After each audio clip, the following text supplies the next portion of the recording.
చంద్రబాబు మేనిఫెస్టోను గుర్తుకు తెస్తూ అంటూ ఏపీలో వైసీపీ ఇంటింటి తలుపు తట్టే కార్యక్రమం చేపట్టింది. అయితే ఇందులో పెద్ద నేతలెవరూ యాక్టివ్గా పాల్గొనడం లేదు. ఇంటింటికి వెళ్లి ప్రజల్ని కలిసి కూటమి మేనిఫెస్టో సరిగా అమలు కావడం లేదని చెప్పడం జగన్ ఉద్దేశం. కానీ ఆయన ఉద్దేశాలని, ఆశల్ని నేతలు పట్టించుకోలేదు.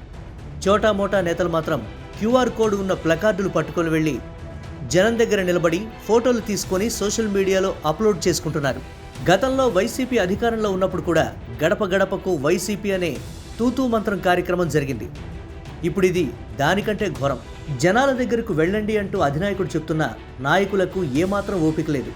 దీంతో ఒక రకంగా జగన్ మోసపోయినట్లయింది. ఏపీలో కూటమి ప్రభుత్వం ఏడాది పాలనపై ఎక్కడా అసంతృప్తి కనిపిస్తున్న దాఖలాలు లేవు. సూపర్ 6లో 1-6 పథకాలు ఇంకా పట్టాలెక్కలేదు. కానీ తల్లికి వందనంతో కుటుంబాలు ఫుల్ ఖుషి. ఉచిత గ్యాస్ సిలిండర్ల పథకం పేదలకు లబ్ధి చేకూరుస్తోంది.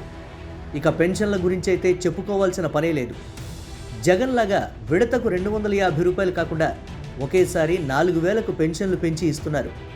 ఈ విషయంలో జగన్ ఎన్ని విమర్శలు చేసినా జనం నమ్మేలా లేరు. ఇలాంటి సందర్భంలో జగన్ ఏం చేయాలి? ప్రభుత్వాన్ని టార్గెట్ చేయాలంటే ఎలాంటి వ్యూహం అమలు చేయాలి? ప్రస్తుతానికి వెయిట్ చేయక తప్పదని అంటున్నారు రాజకీయ విశ్లేషకులు.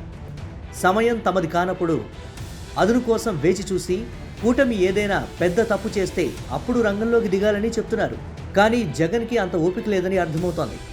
వైసీపీ నేతలు చేజారకుండా ఉండాలంటే హడావిడి చేయాల్సిందేనని ఫిక్స్ అయ్యారాయన.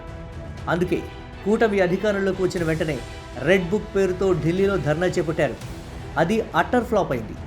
అది మొదలు ఆయన ఏ కార్యక్రమం చేపట్టినా ఫలితం లేకుండా పోతోంది.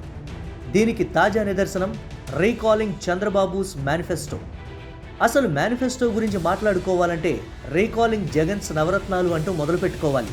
అందులో సంపూర్ణ మద్యపాన నిషేధం అనేది అస్సలు అమలు కాలేదు. ఇక ఎన్నికల టైంలో ఇచ్చిన సిపిఎస్ రద్దు వంటి హామీలకు దిక్కే లేదు. మరి ఏడాదిలోనే సూపర్ 6 హామీలన్నీ అమలు చేయాలంటూ జగన్ డిమాండ్ చేస్తే జనం ఎలా రిసీవ్ చేసుకుంటారు?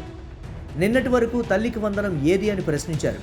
అది ఇవ్వగానే ఇప్పుడు వంకలు వెతకడం మొదలుపెట్టారు. కానీ జగన్ పిలుపునిచ్చిన రీకాలింగ్ కార్యక్రమం సక్సెస్ కాలేకపోయింది. కీలక నేతలెవరూ రోడ్లపైకి రావడం లేదు.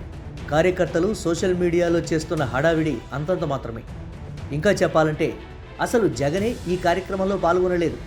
మరి దీనికి జనం నుంచి స్పందన వస్తుందని అనుకోవడం అత్యాశ అవుతుంది. వైసీపీ అధికారంలోకి వచ్చిన తర్వాత టీడీపీ వెంటనే రోడ్లెక్కి నిరసనలకు పిలుపునివ్వలేదు. ప్రజావేదిక కూల్చివేతతో మొదలు పెడితే జగన్ తప్పు మీద తప్పు చేస్తున్నంతసేపు అవకాశం కోసం ఎదురు చూసింది టీడీపీ. చంద్రబాబు అరెస్టుతో ఆ తప్పులు పీక్ స్టేజ్కి చేరాయి. అక్కడి నుంచి వ్యవహారం కీలక మలుపు తిరిగింది. చివరకు ఎన్నికల్లో కూటమి విజయకేతనం ఎగురవేసింది. కానీ ఇప్పుడు అలాంటి సన్నివేశాలు కనిపించడం లేదు. జగన్ ఉనికి కోసం పడుతున్న పాట్లు విజయవంతం కావడం లేదని అంటున్నారు నెటిజన్లు.